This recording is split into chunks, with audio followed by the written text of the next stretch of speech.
और कौन रोजे का मकसद हासिल करेगा, तकवे वाला। ये दिल का जो मुफ्ती है ना, बहुत बड़ा मुफ्ती है, मैं इस पे भी हदीस भी एक बताता हूँ। दिल के मुफ्ती की रिस्क हराम है तो कोई तकवा नहीं है, कोई रोजे नहीं है, एक तरफ से माल हड़प करके लोगों की इफ्तारियां करवा रहे होते हैं। ठीक, आप सल्लल्लाहु अलैहि वसल्लम ने फरमाया, लोगों पर एक ऐसा जमाना भी आएगा कि इंसान इस चीज की परवाह नहीं करेगा कि उसका माल हलाल तरीके से आ रहा है या हराम तरीके से। मत हड़प करो आपस में एक दूसरे का माल हराम तरीके से। अब रमजान का महीना आ रहा है, चीजें महंगी कर दी है, मिलावट करनी शुरू कर दी है, और वो समझ रहे हैं रमजान का महीना तो हम बरकतें लूट रहे हैं, लानतें लूट रहे हैं। किसके रोजे कबूल हैं और कौन रोजे का मकसद हासिल करेगा, तकवे वाला। बड़ा खतरनाक लिटमस टेस्ट है चेक करने के लिए, टेस्टर। वला तअकुलू अमवालकुम बैनकुम बिल बातिल, मत हड़प करो आपस में एक दूसरे का माल हराम तरीके से। अब रमजान का महीना आ रहा है, चीजें महंगी कर दी है, मिलावट करनी शुरू कर दी है, और वो समझ रहे हैं रमजान का महीना तो हम बरकतें लूट रहे हैं, लानतें लूट रहे हैं। मत हड़प करो आपस में एक दूसरे का माल हराम तरीके से, वतुदलू बिहा इलल हुक्काम, और इस माल को रिश्वत का जरिया ना बनाओ हुक्मरानों तक पहुंचने के लिए। क्यों? लिताकुलू फरीकम मिन अमवालिन नास बिल इत्म, कि एक फरीक दूसरे फरीक का माल खा ले गुनाह के साथ, यानी रिश्वत दे के किसी के प्लाट पे कब्जा कर लिया, किसी के जायदाद हथिया ली रिश्वत के जरिए, और वो गुनाह, उसको पता भी है कि गुनाह का काम वो कर रहा है। वअंतुम तालमून, जबकि तुम जानते तो हो। लोग बड़े भोले बन के मुझे भी फोन करके पूछ रहे होते हैं, अली भाई ये जायज है ना जायज। मैं पहले पूछ रहा तू तो के ख्याल है जायज है ना जायज है? नहीं जी लगता तो जायज ही है, तो मेरे को पूछ रहा हूं। अल्लाह ताला कह रहा है वअंतुम तालमून, जबकि तुम ये जानते भी हो कि गलत काम कर रहे हैं। ये दिल का जो मुफ्ती है ना, बहुत बड़ा मुफ्ती है, मैं इस पे भी हदीस भी एक बताता हूं, दिल के मुफ्ती के ऊपर, सही मुस्लिम की हदीस इसी कॉन्टेक्स्ट में। तो ये रमजान में जो चोर बाजारी की होती है और चीजों को महंगा करते हैं, ये उनके लिए है कि रमजान से वही बरकत हासिल करेगा जो हराम खोरी ना करने वाला हो। तो रिज्क हलाल is the litmus test of ईमान। ईमान का लिटमस टेस्ट एक ये भी है कि रिज्क हलाल है या हराम है। अगर रिज्क हराम है तो कोई तकवा नहीं है, कोई रोजे नहीं है, ये कहते हैं पता नहीं कबूल हो नहीं, पता लग गया जनाब तो अड़े कंफर्म नहीं हो जेड़े इस तरह के काम करते हैं। तो मैं उनको फिर बता दूंगा ये कंफर्म नहीं हुए तो कबूल। कुरान में लिखे हराम खोरी करने वालों का कहां पे रोजा कबूल है, किसी को धोखा देने वाले का, किसी के साथ ज्यादती करने वाले का, और एक तरफ से माल हड़प करके लोगों की इफ्तारियां करवा रहे होते हैं। ठीक है, वो समझते हैं बड़ा को नेकी का काम कर रहे हैं। हराम का माल खाकर, हराम माल क्यों अल्लाह ताला कंडेम फरमा रहा है? क्योंकि ये हुकूकुल इबाद का मसला है। जब आप हराम कमा रहे हैं तो किसी दूसरे का हक जो है वो गस्ब कर रहे हैं। असल में आप पैसे तो ले रहे हैं उससे पूरे, लेकिन माल में खयानत करके उसको दे रहे हैं। तो ये हुकूकुल इबाद का मसला है, इसलिए अल्लाह ताला इस मामले में सख्ती फरमाता है। अब ये इतना कड़वा टॉपिक है, इस पे घंटों बोला जा सकता है, लेकिन इसको स्किप भी नहीं किया जा सकता। मैं 3 हदीसें रिज़्क़ के हलाल के कॉन्टेक्स्ट में यहां पे बयान कर दूं ताकि पता चले रोजे किसके कबूल है। बाकी जिसे डिटेल चाहिए हो तो मसला नंबर 51 है मेरा, रिज़्क़ हराम की मुजम्मत और दुनिया परस्ती का अंजाम और उसका इलाज, ahlesunnatpak.com हमारी वेबसाइट पे। अब कुरान पाक बंद कर दें, ये टॉपिक मुकम्मल हो गया। ये 3 हदीसें, उसके बाद 17 हदीस बयान करके लेक्चर कंक्लूड इंशाअल्लाह।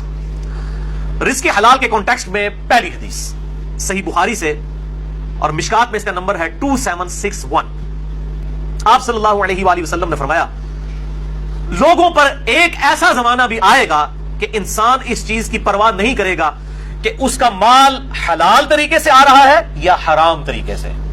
वलियादु बिल्लाहि ताला, ये इसी दौर के लिए बात हो रही है। लोग परवाह नहीं करेंगे इस बात की, और नहीं जी नहीं हलाल से तो गुजारा ही नहीं होता, वो सारे ही कर देने जी, इंसान परवाह ही नहीं करेगा।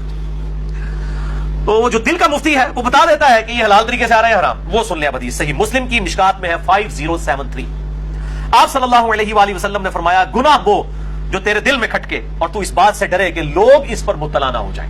यानी जिस गुनाह के बारे में आपको ये खटका होना कि अगर लोगों को पता चल गया कि ये मैंने क्या किया है तो समझ लो गुनाह है। ये लोग जो पूछ के फोन करके पूछ रहे होते हैं ना, मैं उनको कहता हूं आप ऐलानिया पब्लिक को बताएं कि हम ये काम कर रहे हैं तो इंशाल्लाह। और ये दूध में पानी ना मिलाएं, खालिस दूध कितने 100 रुपए किलो ही दे सकते हैं ना जी। 60 रुपए केड़ा है, लोगों को पता है ना कि 60 रुपए केड़ा खालिस है, पानी वाला होगा, तो आप लिख के लगा दे कि ये 60 रुपए किलो दूध है और पानी की मिलावट के साथ। अगर आप समझते हैं गुनाह का काम नहीं है, लिख के लगा दे। हाँ, फिर कोई ले तो फिर आप पे कोई गुनाह नहीं। दूध में पानी मिलाना कोई मिलावट नहीं है, इसका छुपाना मिलावट है। असल में आप लिखेंगे पानी वाला दूध 60 रुपए, खालिस दूध 100 रुपए, लेंगे लोग, लोगों को पता चल जाएगा। लेकिन 60 रुपए खालिस दूध लिख रहे हैं तो मिलावट कर रहे हैं, हरामखोरी है।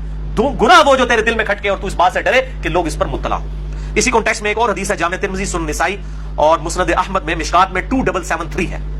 मौला हसन इब्न अली रज़ियल्लाहु तआला अन्हुमा व अलैहिस्सलाम, सैयदना अली के बड़े बेटे हसन इब्न अली कहते हैं कि मैंने खुद अपने नाना से रसूलुल्लाह सल्लल्लाहु अलैहि वसल्लम से एक बात सुनी और मैंने हिफ्ज कर ली कि आप सल्लल्लाहु अलैहि वसल्लम ने फरमाया, जो चीज तुझे शक में डाल दे उसे छोड़ दे। शक से पाक शय को इख्तियार कर, क्योंकि सच्चाई में इत्मीनान है और झूठ में शक है। जो चीज शक में डाल दे उसे छोड़ दे। लेकिन हम छोड़ देते हैं, लेकिन दुनियावी वाली चीज है। दीन वाली चीज में मेरे को कंफर्म भी बता देना कि गलत हो रहा है, कहते नहीं नहीं नहीं, ऐडी भी सख्ती नहीं है दीन से। اور یہاں کہہ رہا ہے شک میں بھی ڈال دے چھوڑ دو.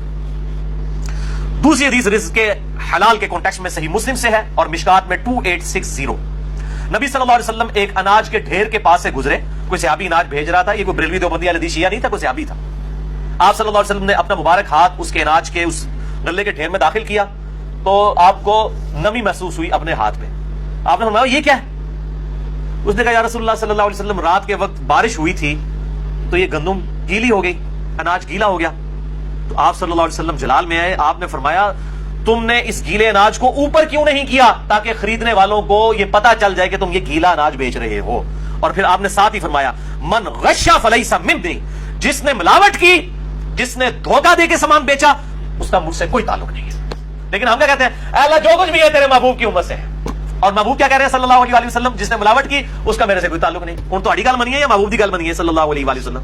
تو کہہ رہے ہو یا اللہ اسی نماز پڑھنی ہے, نہ اسی حرام خوری چھڑنی ہے, یا اللہ جو کچھ بھی ہے مردود ہے, بے ایمان ہے, ٹھگ ہے, اللہ جو کچھ بھی ہے تیرے محبوب کی امت سے ہمیں اسی طریقے سے قبول فرما لے. اور نبی صلی اللہ علیہ وسلم کیا فرما رہے ہیں, جس نے ملاوٹ کی وہ میرے سے ہے ہی نہیں ہے. آپ لا کہتے ہیں جو کچھ بھی ہے تیرے محبوب کی امت سے, محبوب تو پہلی فارغ کر کے تو ملاوٹ کرنے والوں ون وے ٹریفک چلائی رکھو, کسی کام کی نہیں. جس نے ملاوٹ کی وہ ہم میں سے نہیں ہے.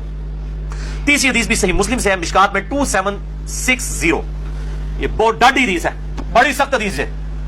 آپ صلی اللہ علیہ وسلم نے فرمایا بے شک اللہ پاک ہے اور صرف پاک مال کو قبول فرماتا ہے. کسی بندے نے حرام کی کمائی سے کوئی ہاسپٹل کھول لیا, اللہ کے حضور 0 سے ملٹیپلائی. اللہ تعالیٰ نہیں دیکھنا مریضوں کا علاج ہو رہا ہے, یہ تو دنیا کا مسئلہ ہے. اللہ تعالیٰ کو کیا پرواہ ہے کسی کی؟ اللہ تعالیٰ کا تو موقف یہ ہے حلال مال قبول کروں گا.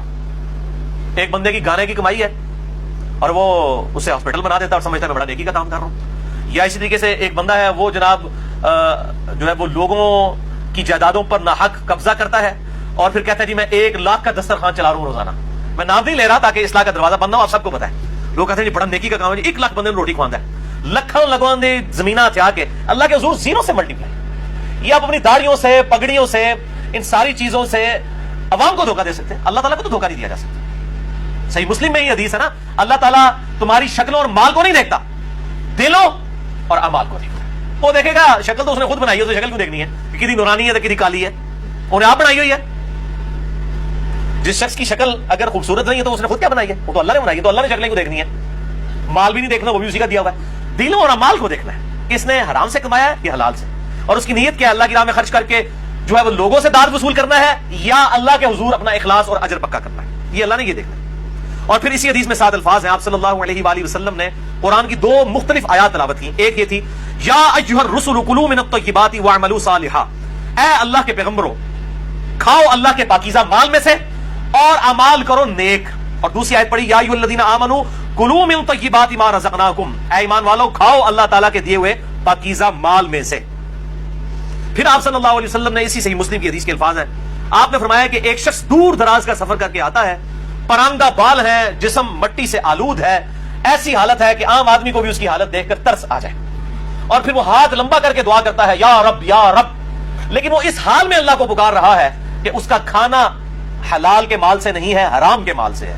اس کا پینا حرام کے مال سے ہے, اس کا لباس حرام کے مال سے ہے, اس کا جسم حرام کے مال سے پرورش چڑھا ہے. اللہ تعالیٰ ایسے کی دعا کیوں کر قبول کرے گا کہ جس کا کھانا پینا اور لباس اور اس کی پرورش حرام کے مال سے ہوئی ہے. آپ صلی اللہ علیہ وسلم کے الفاظ ہیں اللہ تعالیٰ اس کی دعا کیوں کر قبول کرے گا, اس کا پکارنا کیوں کر قبول کرے گا. بولے اعوذ باللہ تعالی.